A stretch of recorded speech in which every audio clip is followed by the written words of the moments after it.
இது வரைக்கும் அவன் லைஃப்ல எந்த பொண்ணும் இல்லாமல இருக்கும். அவன் மூஞ்சிய பாத்தியா நீ? சிரிச்சுட்டு எவ்வளவு சந்தோஷமா இருக்கான்.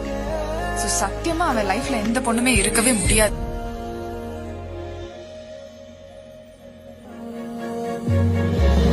ஆஹா, சீனியர் வச்சுட்டாண்டி கண்ணு. நீ அவ்வளவுதான். இனிய வாழ்க்கை ஐஷு கூட தான் நினைச்சிட்டு இருந்தேன். ஆனா அதுக்கு காலம் இவ்வளவு சீக்கிரம் முற்றுப்புள்ளி வைக்கும். நான் ஐஷு கிட்ட வெறும் காதல மட்டும் உணரல. காலேஜ்ல பார்த்த ஐஷுக்கும் இப்ப பாக்குற ஐஷுக்கும் நிறைய வித்தியாசம் இருக்கலாம். என்னோட ட்ரெஸ், நட, பேச்சு இதெல்லாம் தான் மாறிருக்கு. என் மனசு இன்னும் அப்படியேதான் இருக்கு கௌதம்.